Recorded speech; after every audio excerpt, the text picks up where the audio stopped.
الذين اصطفى أما بعد فأعوذ بالله من الشيطان الرجيم بسم الله الرحمن الرحيم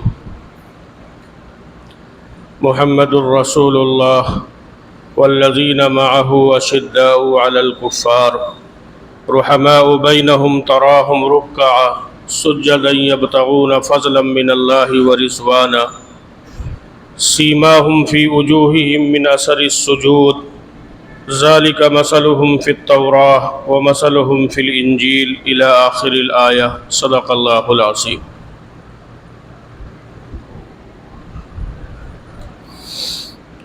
گزشتہ دو جمعے سے ایک بات چل رہی تھی حضرات صحابہ کرام رضوان اللہ تعالی عنہم اجمعین کے حوالے سے۔ پچھلے ہفتے بات آئی تھی حضرت علی رضی اللہ تعالی عنہ کی شہادت کے بعد مدینے کے مسلمانوں نے بلکہ پوری اسلامی حکومت کے مسلمانوں نے حضرت حسن رضی اللہ تعالی عنہ کو ان کا نام خلیفہ نامزد کیا تھا۔ حضرت حسن رضی اللہ تعالی عنہ حضور صلی اللہ علیہ وسلم کے نواسے اور حضور علیہ السلام کے سر مبارک سے لے کے جسم کے آدھے حصے تک یعنی اوپر کے جسم اس کے مشابہ جسم تھا حضرت حسن رضی اللہ تعالی عنہ کا۔ حضرت حسن رضی اللہ تعالی عنہ نے بعض لوگوں نے لکھا ہے کہ 20 اور بعض لوگوں نے لکھا ہے کہ 25 حج پیدل کیے۔ پیدل حج سے مراد یہ ہے کہ مدینہ منورہ سے مکہ یہ پیدل آئے ہیں۔ 20 یا 25 حج حضرت حسن رضی اللہ تعالی عنہ نے کیے۔ حضرت حسن رضی اللہ تعالی عنہ کے اندر سخاوت کا جذبہ بہت تھا۔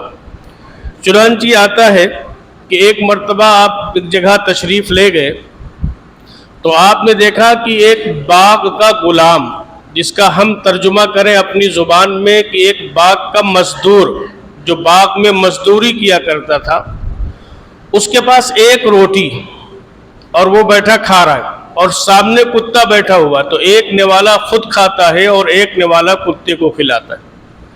حضرت حسن رضی اللہ تعالی عنہ نے اس سے کہا کہ ایک روٹی تمہارے پاس ہے اور تم خود بھی کھا رہے ہو، اس کو بھی کھلا رہے ہو، تو اس نے کہا کہ میری غیرت یہ گوارا نہیں کرتی ہے کہ ایک جانور ہمارے سامنے بیٹھا ہو اور ہمیں کھاتا ہوا دیکھے اور ہم کھا لیں اور اس کو نہ کھلائیں۔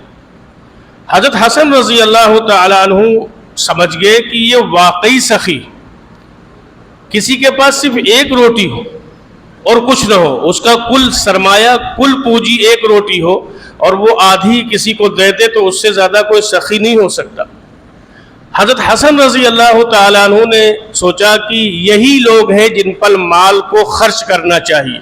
چنانچہ اس باغ کے مالک کے پاس گئے اور جانے کے بعد میں اس باغ کو خریدا، غلام کو خریدا اور خریدنے کے بعد میں غلام کو آزاد کیا اور اس باغ کا مالک اس غلام کو بنا دیا۔ حضرت حسن رضی اللہ تعالیٰ عنہ، ہم تو سبیلے لگا لیتے ہیں نا، کھچڑا کھا لیتے ہیں محرم میں اور شربت پی لیتے ہیں محرم میں، لیکن ہم دیکھیں کہ ان حضرات کی زندگیاں کیسی تھیں جن کے نام پہ ہم روح افزے کا شربت پی رہے ہیں، جن کے نام پر ہم پلاؤ کھا رہے ہیں، ان حضرات کی زندگیاں کیسی تھیں۔ حضرت حسن رضی اللہ تعالیٰ عنہ، حضرت حسین رضی اللہ تعالیٰ عنہ، یہ حضرات اپنے آپ کو مجاہدوں پر لگایا کرتے تھے۔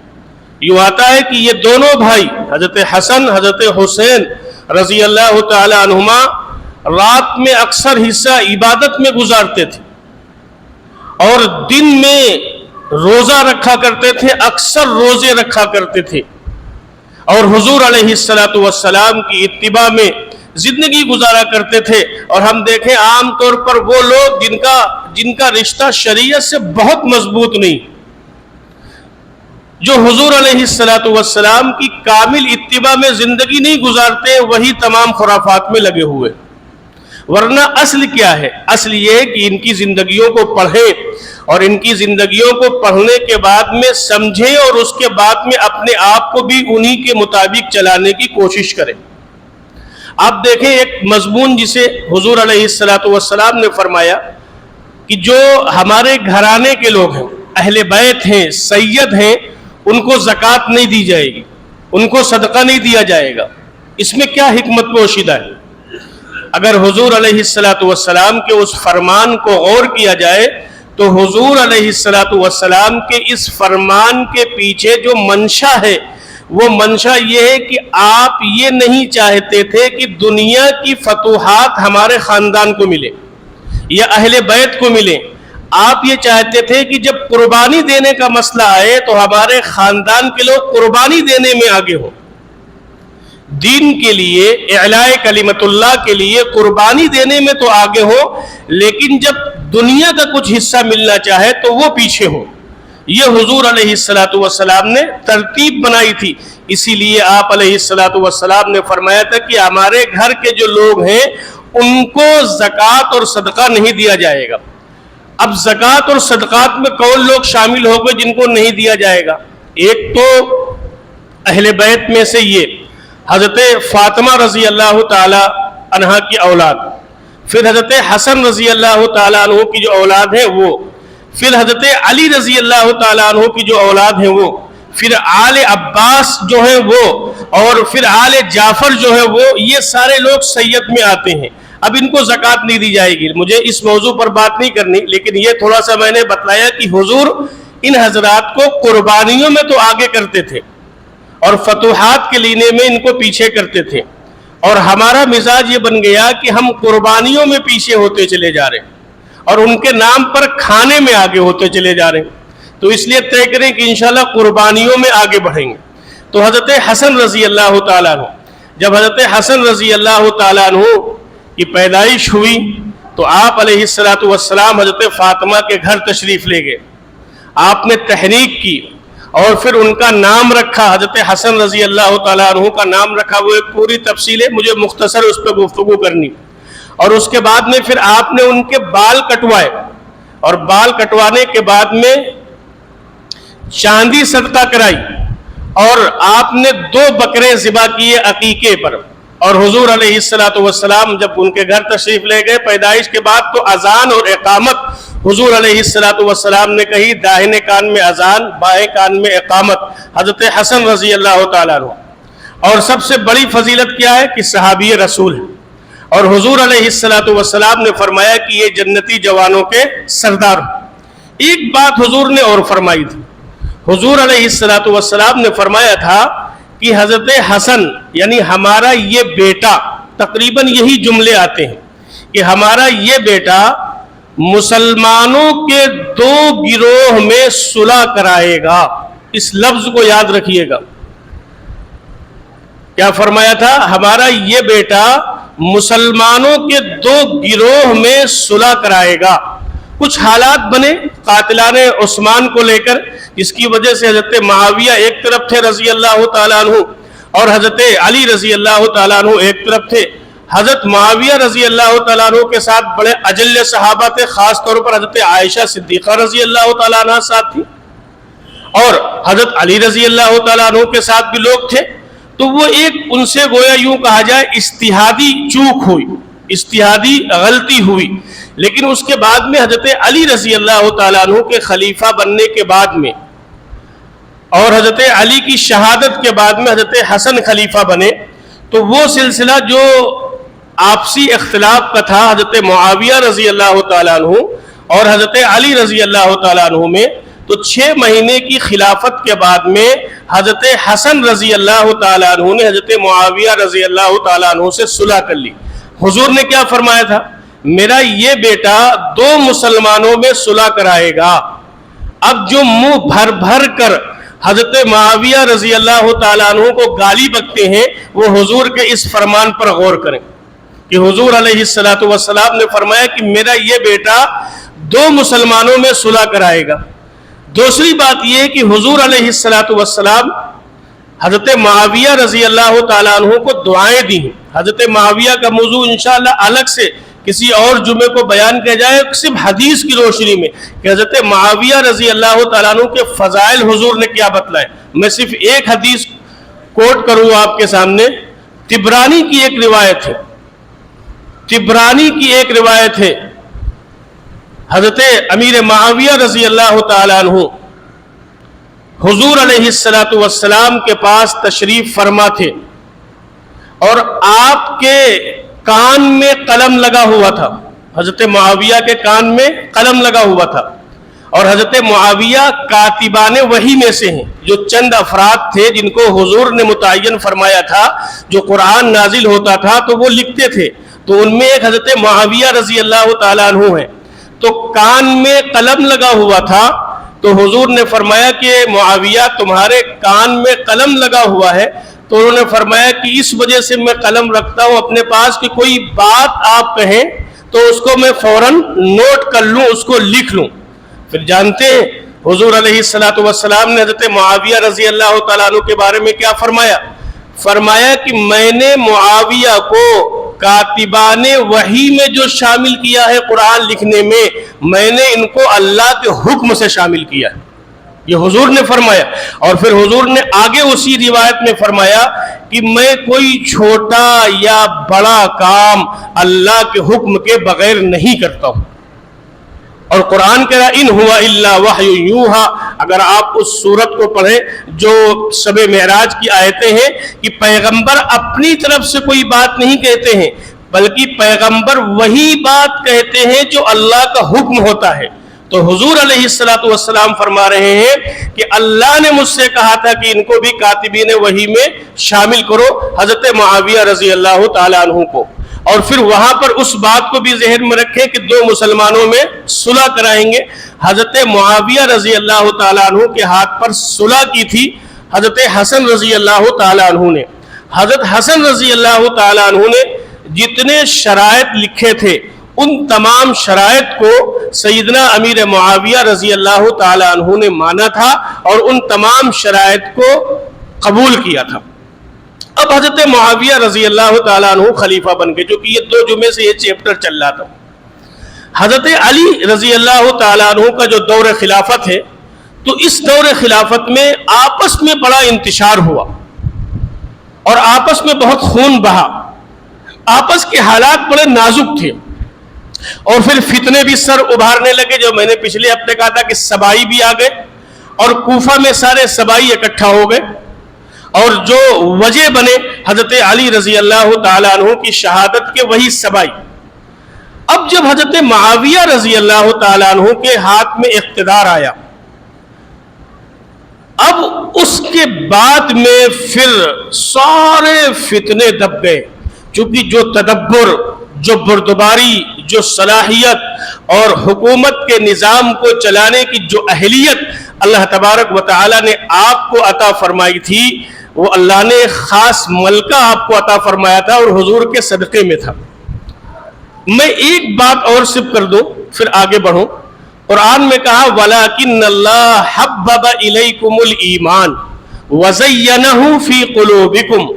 اللہ فرما رہے کہ ان صحابہ کے دلوں میں اللہ نے ایمان کو پیوست کر دیا ہے. وَلَكِنَّ اللَّهَ حَبَّبَ إِلَيْكُمُ الْإِيمَانَ وَزَيَّنَهُ فِي قُلُوبِكُمْ وَكَرَّهَ إِلَيْكُمُ الْكُفْرَ وَالْفُسُوقَ وَالْعِصْيَانَ.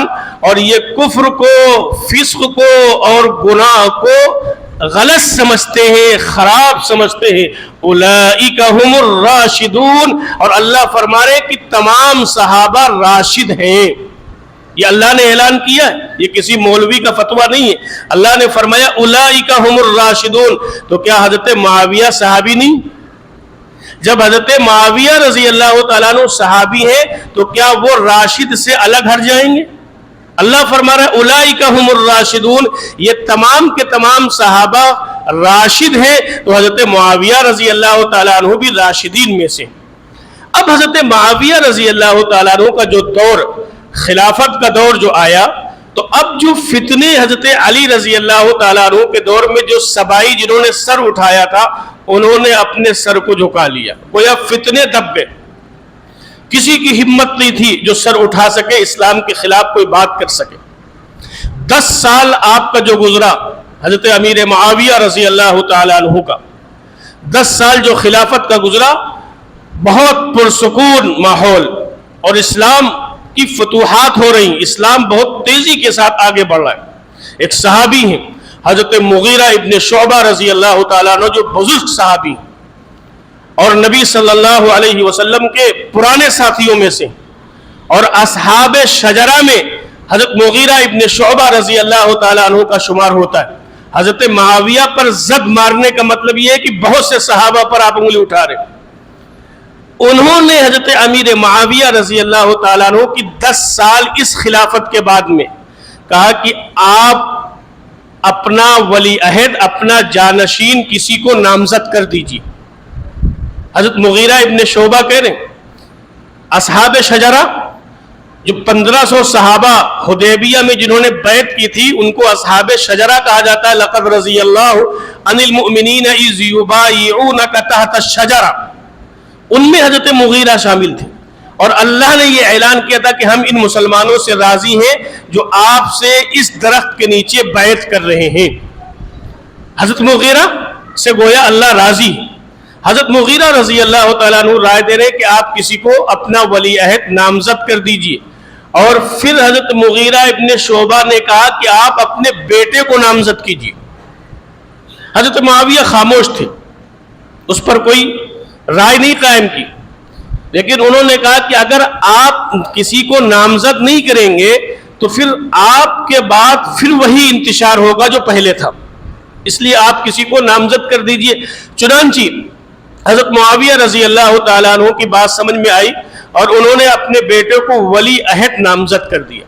جو گورنر تھے، پھیلے ہوئے تھے اسلامی ریاست میں، ان کو کہہ دیا کہ بھئی ہمارے بیٹے کے ہاتھ پر ولی عہد کی بیعت دو۔ وہ اس زمانے کی ووٹنگ کا سلسلہ تو نہیں تھا کہ ہر شخص رائے دے، معلوم ہے کسی قبیلے کے ایک آدمی نے بیعت کر لی تو گویا پورے قبیلے کی طرف سے ہو جاتی تھی بیعت، تو یہ اس زمانے میں عام طور پر یہ رواج تھا۔ حضرت امیر معاویہ رضی اللہ تعالیٰ عنہ نے جب ولی عہد کی بیعت لی تو 5 لوگوں نے آپ کے بیٹے کے ہاتھ پر بیعت کرنے سے انکار کر دیا۔ ایک عبد الرحمن ابن ابی بکر، ایک عبداللہ ابن عمر، اور تیسرے عبداللہ ابن زبیر، اور چوتھے عبداللہ ابن عباس، اور 5ویں حسین ابن علی رضی اللہ تعالیٰ عنہ مجمعین۔ حضرت معاویہ رضی اللہ تعالیٰ عنہ نے کچھ نہیں کہا، آپ بالکل خاموش رہے، اور حضرت معاویہ رضی اللہ تعالیٰ عنہ کا وہی دور تھا کہ اس دور میں اسلام یورپ تک پہنچا تھا۔ آپ کا یہ افغان اور دیگر علاقے حضرت معاویہ رضی اللہ تعالیٰ عنہ کے دور میں فتح ہوئے تھے اور اسلام کا پرچم یہاں لہرایا تھا۔ حضرت معاویہ رضی اللہ تعالیٰ عنہ نے کچھ نہیں کہا کہ ٹھیک ہے جو بیعت کرے ٹھیک، جو بیعت نہ، یعنی تمام لوگوں نے اس وقت جتنے لوگ موجود تھے، صحابہ بھی موجود تھے، ان تمام لوگوں نے بیعت کر لی تھی ولی عہدی کی۔ اب اس کے بعد میں معاملہ چلتا رہا۔ حضرت معاویہ رضی اللہ تعالیٰ عنہ کا یہ دور، حکومت کا یہ دور 20 سال پر محیط ہے۔ 20 سال، 40 اور 20 کتنا ہوتا ہے؟ 60۔ سن 60 ہجری میں حضرت امیر معاویہ رضی اللہ تعالیٰ عنہ کا انتقال ہو جاتا ہے۔ رجب کے مہینے میں سن 60 ہجری میں حضرت امیر معاویہ رضی اللہ تعالیٰ عنہ دنیا سے چلے جاتے ہیں۔ اب 10 سال پہلے ولی عہد کی بیعت لی گئی تھی اور اب خود براہ راست بیعت ہونی۔ اب جب براہ راست بیعت کا مسئلہ آیا تو وہ 5 لوگ جو میں نے آپ کو بتلایا تھا کہ ولی عہد کی بیعت نہیں کی تھی، اس میں عبد الرحمن ابن ابی بکر رضی اللہ تعالی عنہما کا انتقال ہو گیا تھا۔ اب کتنے لوگ بچے؟ 4 لوگ بچے۔ ان 4 لوگوں میں حضرت عبداللہ ابن عمر بہت بڑی شخصیت تھی اس وقت، اور حضرت عبداللہ ابن عباس سے بھی بہت بڑی شخصیت تھی۔ ان دونوں حضرات نے بیعت کر لیا، ان دونوں حضرات نے بیعت کر لیا، اور حضرت عبداللہ ابن عباس کے بارے میں رسول اللہ صلی اللہ علیہ وسلم نے فرمایا کہ ہماری امت کے حبر الامہ سب سے بڑے عالم عبداللہ ابن عباس ہیں، یہ حضور کا فرمان۔ اور حضرت عبداللہ ابن عباس کے بارے میں حضور نے فرمایا تھا کہ ہمارے سب سے پہلے مفسر اگر کوئی ہے تو حضرت عبداللہ ابن عباس۔ اور حضرت عبداللہ ابن عمر کی ایک فضیلت ہے، حضرت عمر رضی اللہ تعالیٰ عنہ کے بیٹے ہیں، تو ان دونوں نے بیعت کر لی. ادھر حضرت عبداللہ ابن زبیر نے بیعت نہیں کی رضی اللہ تعالیٰ عنہ، اور حضرت حسین رضی اللہ تعالیٰ عنہ نے بیعت نہیں کی. حضرت عبداللہ ابن زبیر مدینے سے مکہ آ گئے، اور ادھر کوفہ کے لوگوں نے خطوط بھیجنا شروع کیے حضرت حسین رضی اللہ تعالی عنہ کے پاس کہ آپ آئیں، ہم آپ کے ہاتھ پر بیعت کریں گے. یہ خطوط حضرت حسین رضی اللہ تعالی عنہ کے پاس آ رہے ہیں.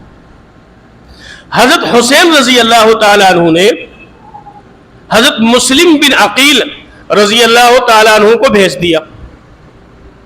جب حضرت مسلم بن عقیل گئے تو بڑی تعداد میں لوگوں نے حضرت مسلم بن عقیل کے ہاتھ پر بیعت کی. حضرت مسلم بن عقیل نے بھی خط لکھ دیا کہ لوگ بیعت کر رہے ہیں، منتظر ہیں، آپ تشریف لے آئیں. اب آج کا دور تو تھا نہیں کہ فون کر دیں، واٹس ایپ کر دیں، میسج کر دیں. سارے خطوط حضرت حسین رضی اللہ تعالیٰ عنہ کے پاس تھے. اب اس کے بعد میں حضرت حسین رضی اللہ تعالیٰ عنہ جب مدینہ منورہ سے چلنے لگے تو اپنے گھر کے افراد کو لے کر چلے. حضرت عبداللہ ابن عباس جنہوں نے بیعت کر لی تھی وہ آئے اور حضرت حسین رضی اللہ تعالیٰ عنہ سے گزارش کر رہے تھے کہ آپ نہ جائیں، خدا کے واسطے آپ نہ جائیں. کوفی لا یوفی، یہ کوفہ کے لوگ وفادار نہیں ہیں، یہ آپ کے والد حضرت علی کرم اللہ وجہہ کو شہید کرنے والے ہیں، آپ ان کی باتوں کو نہ مانیں اور آپ نہ جائیں. حضرت عبداللہ ابن عباس رضی اللہ تعالیٰ عنہ نے گویا منع کر رہے ہیں. اور پھر اس کے بعد میں آخر میں حضرت عبداللہ ابن عباس نے فرمایا کہ اگر آپ جانا ہی چاہتے ہیں تو آپ اکیلے چلے جائیں، اپنے گھرانے کے لوگوں کو لے کر نہ جائیں. یہ حضرت عبداللہ ابن عباس جو عمر میں بہت بڑے ہیں سیدنا حسین رضی اللہ تعالیٰ عنہ سے، یہ منع کر رہے ہیں. لیکن حضرت حسین کیونکہ جو اللہ نے مقدر میں لکھ دیا وہی ہوگا، حضرت حسین رضی اللہ تعالیٰ عنہ چلے. راستے میں جب پہنچے تو یہ پتہ چلا کہ حضرت مسلم بن عقیل کو کوفہ کے لوگوں نے شہید کر دیا. اب جب یہ اطلاع ملی تو حضرت حسین رضی اللہ تعالیٰ عنہ وہاں سے واپسی کا ارادہ کیا کہ ہم وہاں سے واپس ہو جائیں. لیکن حضرت مسلم بن عقیل کے جو بیٹے تھے ان کے اندر ایک عرب کی غیرت تھی. انہوں نے کہا ہم تو اپنے باپ کا بدلہ لیں گے. حضرت حسین رضی اللہ تعالیٰ عنہ نے سوچا کہ بھئی انہوں نے ہمارا ساتھ دیا ہے، لہذا اب یہ بات کہہ رہے ہیں تو ہمیں چلنا چاہیے. چنانچہ حضرت حسین رضی اللہ تعالیٰ عنہ چلے گئے. اب میں یہاں اگر آگے بڑھنے سے ایک بات کہوں، حضرت خباب رضی اللہ تعالیٰ عنہ نے اسلام کو قبول کیا نا، حضور کو حق جانا جبھی تو قبول کیا. پھر دہکتے ہوئے انگاروں پر لٹایا گیا حضرت خباب رضی اللہ تعالیٰ عنہ کو. تو کیا وہ دہکتے ہوئے انگارے حضرت خباب کو دین سے ہٹا سکے؟ نہیں ہٹا سکے نا. کیوں؟ انہوں نے یہ سمجھا تھا کہ جناب رسول اللہ صلی اللہ علیہ وسلم کا لایا ہوا دین حق ہے، اور حق کو جب ہم نے قبول کر لیا ہے تو اس مشن سے ہم پیچھے ہٹنے والے نہیں ہیں. حضرت بلال رضی اللہ تعالیٰ عنہ غلام تھے لیکن حضور علیہ السلام کے دین کو قبول کیا تھا، بڑی اذیتیں اٹھائیں. تو کیا حضرت بلال رضی اللہ تعالیٰ عنہ ان تکلیفوں میں اپنے اس مشن سے پیچھے ہٹے؟ نہیں ہٹے.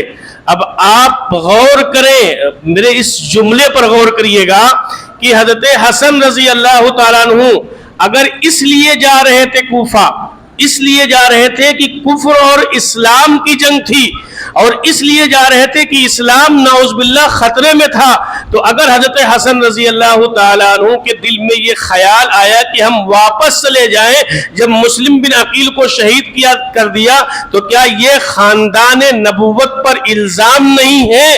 کیا یہ خاندان نبوت پر اور سیدنا حسین رضی اللہ تعالیٰ عنہ پر الزام نہیں ہے کہ وہ ڈر گئے کوفہ والوں سے نعوذ باللہ، اس لیے واپسی کا ارادہ کر رہے ہیں؟ حضرت بلال تو نہیں ڈرے، حضرت خباب تو نہیں ڈرے، اور حضرت حسین نعوذ باللہ ڈر گئے اور حضور کے مشن کے مطابق وہ واپس ہونے کی کوشش کر رہے تھے. تو گویا یہ اس طریقے سے خانواد نبوت کو بدنام کرنے کی ایک سازش اور ایک پلاننگ ہوتی ہے حضرت حسین رضی اللہ تعالیٰ عنہ کے حوالے سے۔ اب حضرت حسین رضی اللہ تعالیٰ عنہ چلے گئے۔ اب وہاں جب پہنچنے کے بعد میں جب پہلی نماز ہوئی تو بڑی تعداد میں لوگ اکٹھا ہوئے، لیکن جو وقت گزرتا گیا تو اب ان کی تعداد کم ہوتی چلی گئی۔ اب جب کم ہوتی چلی گئی اور ان کوفیوں نے یہ سمجھ لیا کہ اگر حضرت حسین رضی اللہ تعالیٰ عنہ یزید کے پاس چلے گئے تو ہماری تو کھال ادھیڑ دی جائے گی، اس لیے کہ وہ دستاویز موجود تھے سیدنا حسین رضی اللہ تعالیٰ عنہ کے پاس، جو کوفہ والوں نے خط لکھا تھا وہ تمام دستاویز موجود تھے، تو اگر وہ دستاویز جا کر پیش کر دیا تو کوفہ والے یہ سمجھ رہے تھے تو ہماری تو کھال ادھیڑ دے گا یزید۔ اب حضرت حسین رضی اللہ تعالیٰ عنہ نے وہاں بھی 3 باتیں رکھی۔ پہلی بات کیا رکھی کہ مجھے واپس مدینہ جانے دو۔ ان لوگوں نے گھول لیا، کوفیوں نے گویا گھیر لیا حضرت حسین رضی اللہ عنہ، مجھے واپس مدینہ جانے دو۔ دوسری شرط کیا رکھی، جو اسلامی فوج جہاد میں مشغول ہے مجھے کسی سرحد پر جانے دو۔ تیسری شرط یہ رکھی کہ مجھے براہ راست یزید سے ملاقات کرنے دو۔ ان کوفیوں نے ان تینوں شرطوں کو نہیں مانا، اور اس کے بعد میں انہی سبائیوں نے، جن سبائیوں نے حضرت علی رضی اللہ تعالیٰ عنہ کو شہید کیا تھا، انہی سبائیوں نے حضرت حسین رضی اللہ تعالیٰ عنہ کو بھی شہید کر دیا۔ خیمے کیوں جلائے؟ خیمے کیوں جلائے؟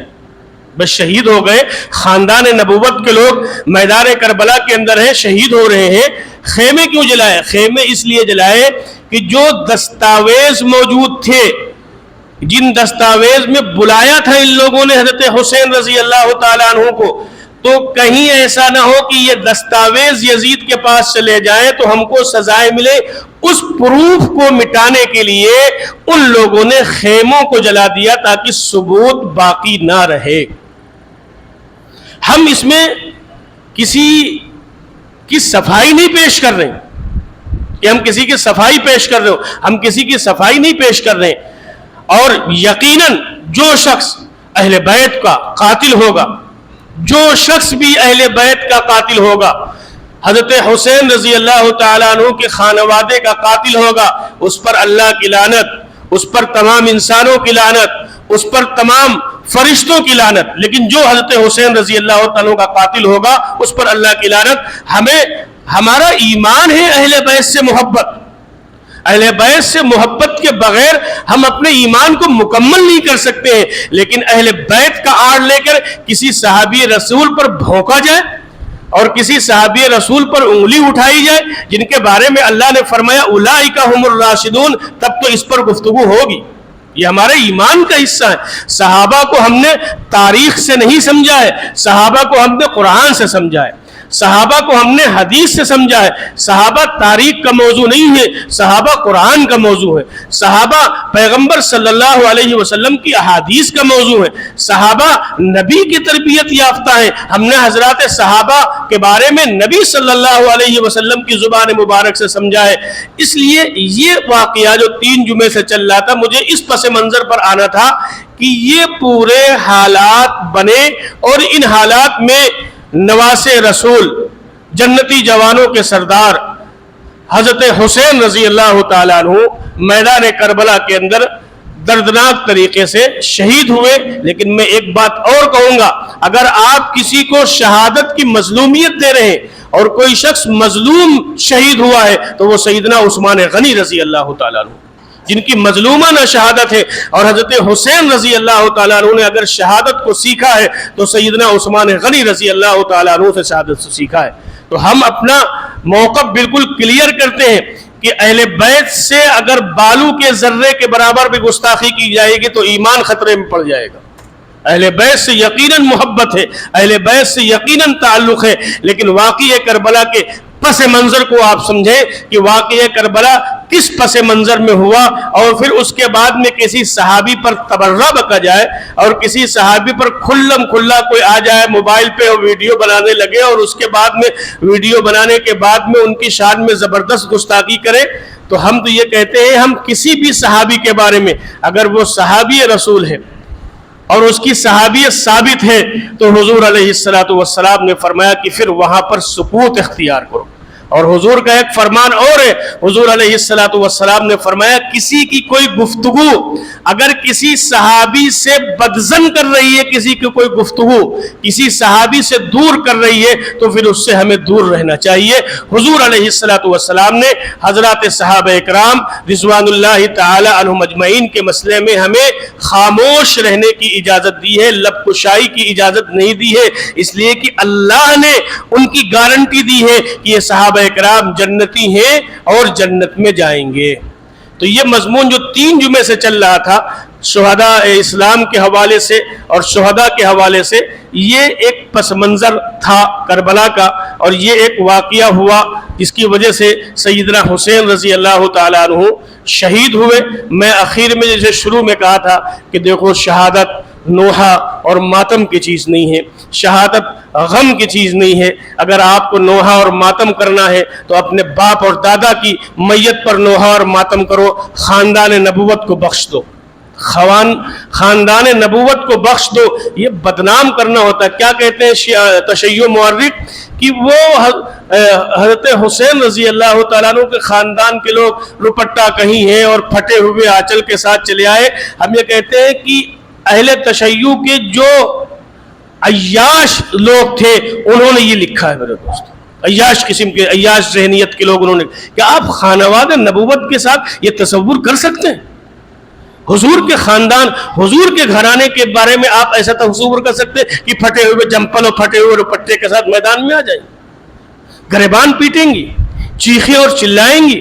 جس پیغمبر نے پوری امت کو، پوری انسانیت کو صبر کی تلقین کی ہو، کیا اس خاندان کو بدنام نہیں کرنا ہے؟ اس لیے میرے دوستو یہ 3 جمعے سے جو موضوع چل رہا تھا اس کا خلاصہ یہ ہے کہ شہادت غم کی چیز نہیں ہے، شہادت نوحہ اور ماتم کی چیز نہیں ہے. شہادت تو اللہ کی ایک عظیم نعمت ہے جو اللہ جس کو چاہتے ہیں اس کو عطا فرماتے ہیں. اللہ تعالی ہم سب کو صحابہ سے محبت کرنے والا اور صحابہ کی محبت میں اللہ ہم سب کو مرنے کی بھی توفیق عطا فرمائے. اور اگر کسی کے دل میں صحابہ سے بغض ہو، صحابہ سے نفرت ہو، صحابہ سے عناد ہو تو اللہ اس کو توبہ کی توفیق عطا فرمائے، ورنہ کل قیامت کے دن کیا منہ دکھاؤ گے جناب رسول اللہ صلی اللہ علیہ وسلم کو؟ صحابہ تو نبی کے ساتھ کھڑے ہوں گے اور صحابہ پر تبرہ بکنے والے کہاں کھڑے ہوں گے؟ اللہ ہم سب کو عمل کی توفیق عطا فرمائے.